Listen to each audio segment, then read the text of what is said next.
Hey everybody, welcome to the Calitraveler podcast show. I'm your host, Paul.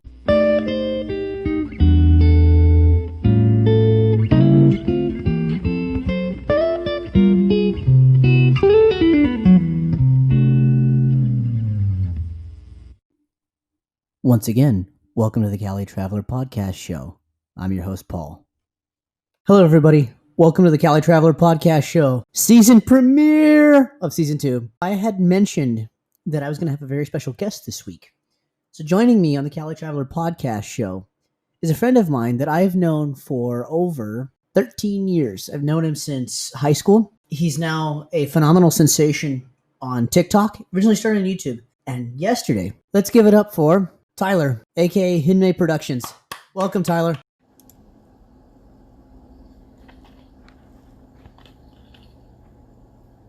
We wish you a Merry Christmas, we wish you a Merry Christmas, we wish you a Merry Christmas, a Happy New Year. Okay, everybody, welcome to the Calitraveler podcast show. Right now, I've got a very special guest for us. Give it up for Tyler Woida, aka Hinmei. How's it going, Tyler? Hey, everybody. Doing pretty good. So, Tyler has been doing TikTok videos for how long? You been doing TikTok videos now? Just a little bit over a year. I started around Halloween last year when I was working over at Nightfall. It's a entertainment company over in Tucson, Arizona, where they go ahead and they have a Wild West recreation town. But during Halloween, they go ahead and they renovate it into something called Nightfall, which is a kind of Halloween spooky thing. So what I did is that, hey, we're doing fun things over here. Might as well go and join on the TikTok craze.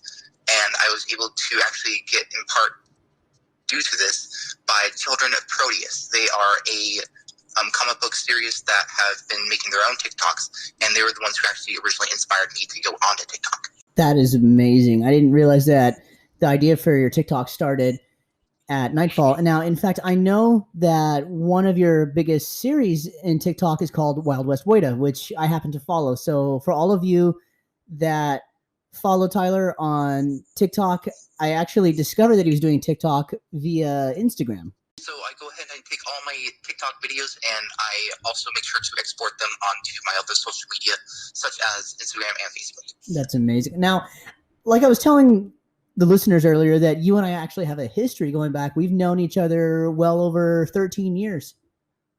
Yep, we originally met over at Rincon High School, and we've been able to go ahead and have an entire friendship develop over all these years. It's quite amazing, like how life has taken us. Like literally, Tyler and I yesterday, we were on the phone for over 30 minutes, and we were just like reminiscing and realizing, wow, we've known each other for such a long time. And, you know, he and I had been talking about me being on podcast and YouTube. And I was saying to him that I would love to get his story out there. And I know for all of you that are YouTubers, TikTok stars, streamers, you know, all of the above, I'm sure you would love to hear some advice for Tyler. So back in high school, Tyler used to do YouTube way before YouTube became mainstream. So now, what started your move from YouTube to TikTok? Well, there was definitely a long span in between that. So when I first started doing my own YouTube page, it was making small videos like stop motion animation, anime music videos, little short live action films for fan films. All that kind of stuff is still transpired into what I'm doing nowadays. Between then and now, I've gone to college for both Pima Community College and then transferred to the University of Arizona. I actually was able to go ahead and earn my bachelor's degree in filmmaking, and I've been able to graduate with magna cum laude to do the best representation of film work that I can. I aspired to actually become a cinematographer for films at one point. I've also had experience with directing. I've done set design. I've been able to go ahead and actually be an extra and actor on both sides, so I know the camera both in front and behind. So a lot of this comes with, I've loved film ever since I was a kid. I love being able to see the visualization of what I couldn't normally say, because for the longest time, I had a horrible speech impediment. I would stutter, I would stumble over my words, and I wouldn't be able to properly articulate what I would like to let people know. But over a little bit of therapy and being able to just slow my brain down, say what exactly was coming to mind. I could then let people know this is exactly what I want people to know that you could see through the visual medium.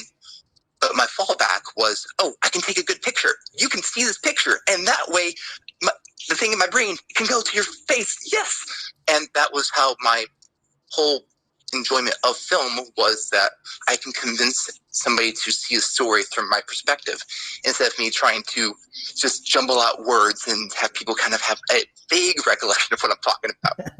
Now, when it comes to film, who would you say are some of your biggest influencers? So for me, I really go back for Steven Spielberg, George Lucas, James Cameron. I really enjoy Joss Whedon. Being able to have a whole variety of those people growing up and seeing their films were always extraordinarily inspirational, because Steven Spielberg was able to connect with kids. You look at James Cameron, he's been able to make some of the most expansive universes for Avatar, and he's always made bank for the box office. If you look at Jerry Bruckheimer, who actually graduated from the University of Arizona as well with his business degree, so having that as an inspiration of, hey, someone else who graduated from the University of Arizona can do the films that I could do, and he's been known for the Pirates of the Caribbean series. So there's a whole bunch of different connections for my different filmmakers that I enjoyed. Like Joss Whedon has been able to work on Firefly. He's been able to work on the Avengers. He's been able to work on the Buffy Vampire series and Angel series. So there's a whole gambit of different filmmakers that are out there that are inspiring for different reasons. Tim Burton, because of his dark, quirky humor, he has a wonderful reminiscence of being able to take the obscure, the unknown, and make it so entertaining that everybody's like, oh, Nightmare Before Christmas. He was the director of that. Well, Henry Selick was actually the director. He was the producer of that. So didn't he also direct James and the Giant Peach, if I'm not mistaken? Henry Selick, yes. Yeah. He did direct So that was Henry Selick who did James and the Giant Peach. What is some advice that you would give to some of the upcoming stars of YouTube, TikTok, live streams? What is some advice you would give to them? Sure. So first and foremost, you have to try and find what is your niche. There's a lot of different things out on YouTube, TikTok, Instagram, where people have their own content, but it's always those small individual differences that are able to distinguish you from everybody else. For myself, I've grown up loving Westerns as a kid. So when I was able to, like, hey, I want to start showing off gun spinning on TikTok. Initially, part of the community standards that they have is that you're not really supposed to show weaponry on there. But I've tried making the spin of it of, hey, let me go ahead and also do this as an educational thing where if people have questions, how can I go ahead and help? Oh, hey, Tyler, I really like this, gun spinning, but how do you do it? Well, let me break it down. And I will go through video replying to people in their comments. And if they have, hey, how do you do like that backspin? I will literally, in a 1-minute video, break down my process, or even 15-second video, and show them what do I do in the process to make it go from, hey, I don't know anything, to, oh, I could actually become a gun spinner too. Because you get to see shows like The Mandalorian. There is Henry Wayne, who is the stunt double for Pedro Pascal, and he's actually the grandson of John Wayne. So a lot of these things that you have for those pivotal roles, they have to start somewhere. So gunslinging itself for cinematic universes, it's all around us, but it's being able to take those steps of, well, how do you go from, oh, I spin a Nerf gun to, oh, I have firearms that I spin professionally. I've actually been able to use my skills professionally in the motion picture The Righteous 12. It'll be being released in theaters in April, and if I'm not left on the cutting room floor, I have a very quick segment in the film itself where I do gun spinning and I fire off a shot with a blank, of course, to help with the cinematic universe. Right. But that's a very small segment. If it happens to make it on the screen, which I will be ecstatic if it makes it there, but that's part of the issue, is that it's trying to find where can I have people see the skill sets that I've been able to learn and then be able to work off of that? So coming back around, if you want to find what your thing is, whether it be music, whether it be doing rap, whether you want to go ahead and have fun dance numbers, if you want to do choreography, there's a whole gambit of things out there. Just try and find what is it that makes you happy. You have to understand that if you're going to get into the realm of entertainment, there are going to be quite a few people who are out there who want to unfairly criticize your works. They will look at the stuff that they do, and they usually are judging you off of their own failed attempts. So then that comes out as nasty comments where people have received, very harsh criticisms, death threats, all that kind of stuff. I've definitely been on that receiving end as well too, and it's very unfortunate that happens in the world of entertainment. So, of course, taking that to heart, you have to understand that when people are giving those criticisms, a lot of it really isn't directly posted at you. It's more of they're lashing out because of their own failed attempts. So people will criticize you. It is a damned if you do, damned if you don't kind of mentality. So when you are approaching the world of entertainment, make sure that you go eyes bright-eyed, bushy-tailed, make sure that whatever connects with you is what's going to be inspiring, is being able to open your eyes to the world of possibilities of, hey, I know this song that I like. It's in my head, but I'm not sure how to do it. Take small steps. Make sure to find your due diligence of, hey, I love being able to look at the big picture, but what small detail can I focus on right now? Like for myself, when I started doing filmmaking and photography, I've been doing that professionally for 10 years now, and it took me a while to get used to the idea of actually charging somebody to do work. I'm like, I'm just having fun, and people are paying me to do this? But I've been able to work on my own skill set to see what is my style. I go for a very high contrast cinematic style to help accentuate people, to make them look, like they're in the movies. Right. When you also have other artists who do like ambient style, where it's just using available light, and they be very soft, and mine are very stark and dynamic. So it depends on what your style is. And again, if something that you see inspires you, take an aspect of that and then use it again. And of course, if anybody asks you, hey, I really enjoyed being able to watch this because this is why I like it. So a lot of that comes back to giving tribute and giving proper credit back due to where it is. That's exactly what I was saying as well too. And one thing I'm going to say to our listeners, and of course to your viewers as well, is that if people put you down, you know what?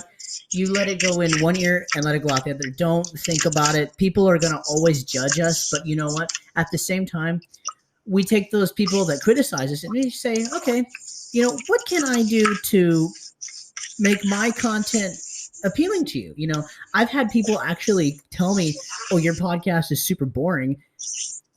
I don't like it. And I tell them, I appreciate the fact that you say this, and I'm sorry that you feel like it bores you. What exactly can I do to change the content? And the crazy part is I've actually gotten people who have talked negative about my content. I've actually got them to be subscribers, surprisingly, and I think it was all about the whole feedback, that we give to our subscribers, and they, in the end, realize, okay, well, we can be just like them. And, I think it's absolutely amazing. Now, you hit a milestone yesterday, if I'm not mistaken, on TikTok, right?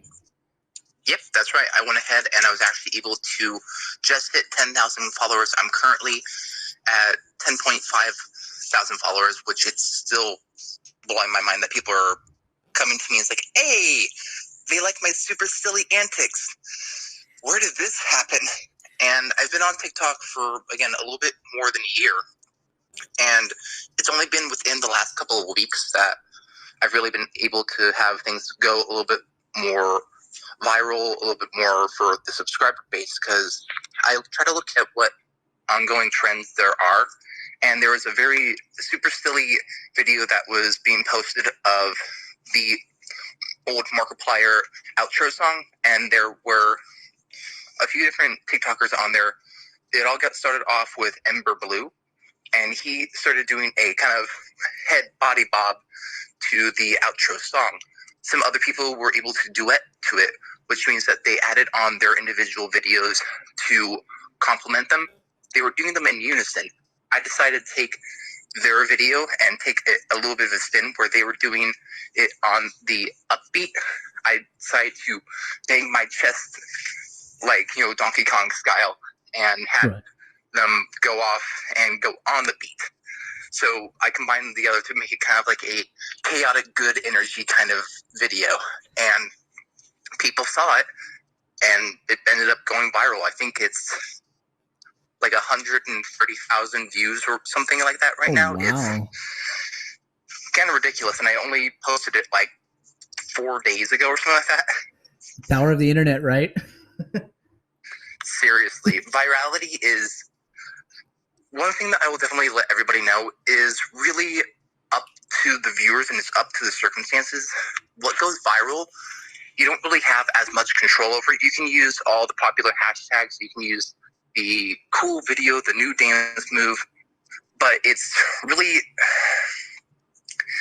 unfortunate to say there's a lot of chance that goes into what videos can go viral, because you can have all the right moves, all the right songs, everything precisely done, and it won't do as well. People will still positively influence and take it, but actually getting it back for more people seeing it is up to the algorithm, and the algorithm itself kind of weird. So at least from my perspective, when you're looking at the TikTok algorithm itself, if you go ahead and you're trying to post all the different hashtags, all the different things, sometimes it backfires and you actually get less views because of it. But if you're able to work on what the popular trend is, because you'll even see when you're putting in your hashtag, there are going to be certain things that pop up that are going, big, or with the fire symbol, it's going viral. Yeah. So you can use those and try to hop on those individual hashtags, especially if it's relevant to the video. That will in turn help out with it going and getting for more virality. But if you also ignore the algorithm for a while and you get off of TikTok, the TikTok actually wants to go ahead and push more for your video, because it's trying to give you notifications saying, hey, this person liked, this person commented, this person followed. And if you ignore those notifications, I've noticed that there's actually more of the algorithm where it's like, oh, hey, he's getting bored and not paying attention. So yeah, go ahead and take this video and start pushing it more to other people so that way they can see it. It's a weird system, but that's what I've seen so far. So with TikTok, it's more based on personal interaction that you have with your subscribers. So the more interactive you are with them, the more viral you become, right? Yeah, that definitely does help a lot with sorry. That definitely does help out a lot with it too. So for me, I like making sure to do video replies to people when they have comments, or if they have concerns, if they have anything like that. If you do a regular typed comment, that's one way you can reply. But TikTok is unique that way, where if someone has, hey, how do you go ahead and can you do a Star-Lord thing? You can literally go ahead and make a video reply. Which I would like to point that out, by the way, that not only Tyler does gun spinning, he does lightsaber spinning as well, too. Yep. That was actually the big thing about when Paul and I were back in high school. I was part of the talent show, and I did my lightsaber competition back then. Not as good as I am now, but yeah, people were going nuts for it. So. Hey, you did a lot better than I did when we did lightsaber fights. You kicked my ass for sure. Indeed. Would you be willing to share your links for your TikTok, your name for your Instagram, and all that? Yeah, of course. So for myself, I have my same business name for all of my different things. It's Hidden May Productions. HYNMAY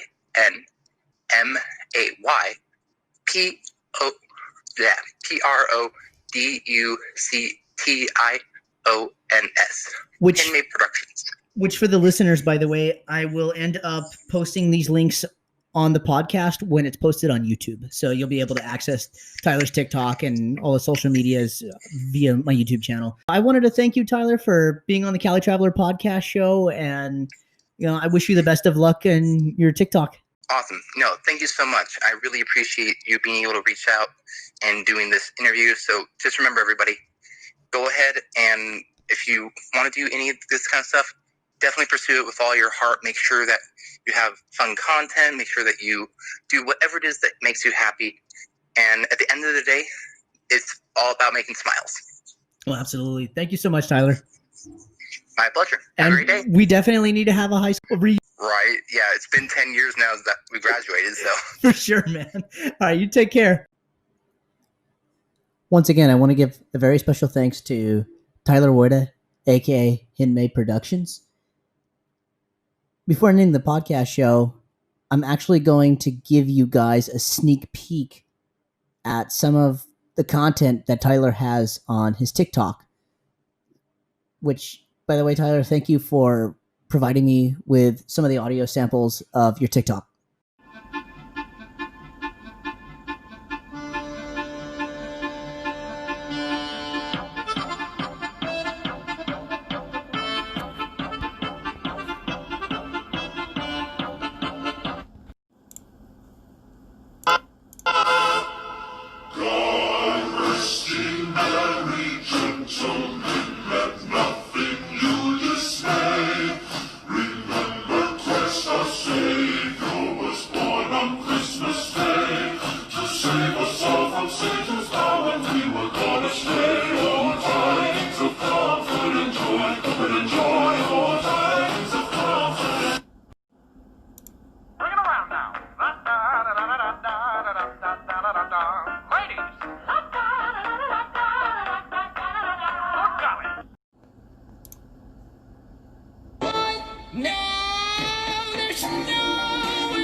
Podcast can be heard weekly on my YouTube channel, so subscribe to Calitraveler 93, as well as liking my Facebook page, Calitraveler 93, and the podcast will be available on Spotify and other platforms.